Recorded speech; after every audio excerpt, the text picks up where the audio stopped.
Na-install na sa Davao City ang unang batch ng mga Starlink at solar panels sa ilang voting centers sa Davao City. Ang buong detalye mula kay Jean Domingo. Starlink at solar panels na install na sa 5 voting centers sa lungsod ng Davao. Ang naturang installation ay nasaksihan ng mga kinatawan ng Commission on Elections, Archdiocesan Citizen Engagement Committee, Parish Pastoral Council for Responsible Voting at I1. Mainit masyado ang election dito sa Davao, everybody knows. And any question or raises duda kung di naiintindihan ng tao, that's why we are here. We are here to make it transparent and we are here to clarify things. So the installation, ito ng Starlink, there are 37, if I'm not mistaken, kung tama ang data na binigay ng COMELEC, 37 Starlink connections for Davao City, 36 for areas, and 1 for the Board of Canvassers.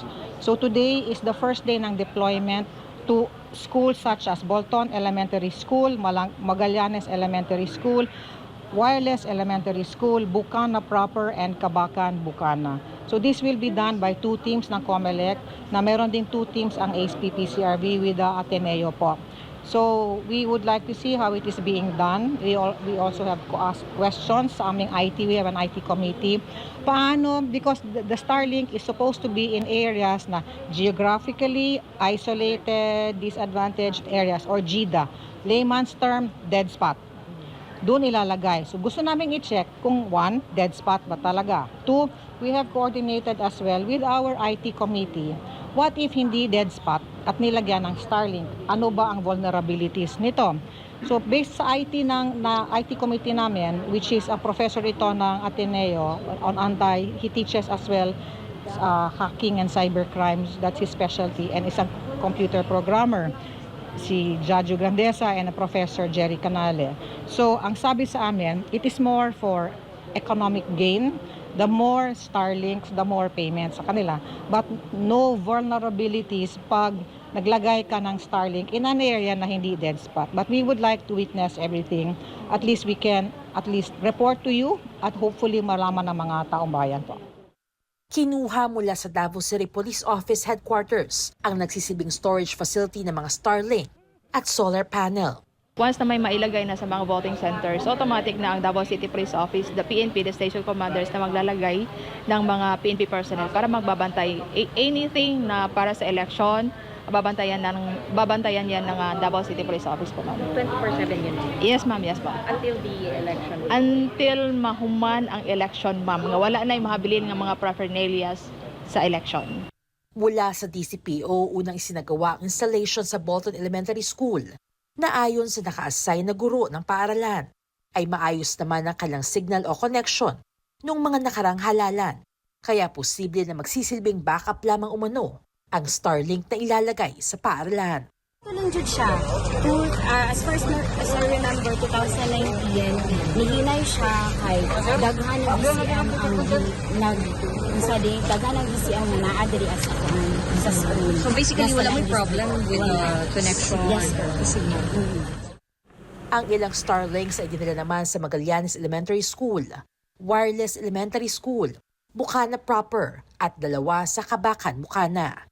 Sa isinagawang monitoring bago i-deliver ang mga kagamitan, inihayag ng tagapagsalita ng ASP-PCRV na isa sa mga solar panel na nakataktang gamitin sa halalan ay deactivated umano, kaya't inabisuhan nito ang COMELEC at I1 na huwag i-release ang solar panel sapagkat hindi rin ito magagamit sa mga geographically isolated and disadvantaged areas kapag ito ay deactivated. Kanina nga na na-discover natin na ang isang solar panel is deactivated. It has to be double-checked kasi I1 has to double-check kasi it will affect yung GIDA na it defeats the purpose of putting a Starlink in a GIDA when it's supposed to be dead spot. Tapos wala ka palang solar, wala ka palang power. So mabuti na lang that we check, PPCR we check, PPCR we check. There was one solar panel na deactivated. Paano yung teacher na yun doon sa bundok, kung nasa bundok siya, paano siya magta-transmit? So useless kung magkakaroon ka ng ganitong setup na wala namang energy. So sabi ko nga sa kanila, you check it one by one and report nyo sa I1 na meron kayong deactivated panel dito. Sa huli, hinikayat naman ng ASPP-CRV ang sambayan ng Pilipino na makiisa at mag-volunteer na magbantay sa darating na halalan. We have 42 parishes for Davao City and more or less 12 Catholic schools. But ASPP-CRV covers Davao, Digos, Tagum, and Mati together with the 4 archbishops na mga lugar na yon. So we are, whatever it is that we are doing in Davao, we are likewise doing in Davao, Digos, Tagum, and Mati. For Davao City, we are preparing for 15,000 more or less volunteers. Ang aming need talaga is 13,222. However, kailangan namin ng buffer just in case na may mga emergencies kami. This is to cover more or less 4,616 precincts and 266 voting centers. So we would like to make this appeal as well for those who would like to volunteer. We will give you the sheet kung saan sila pwedeng pumasok.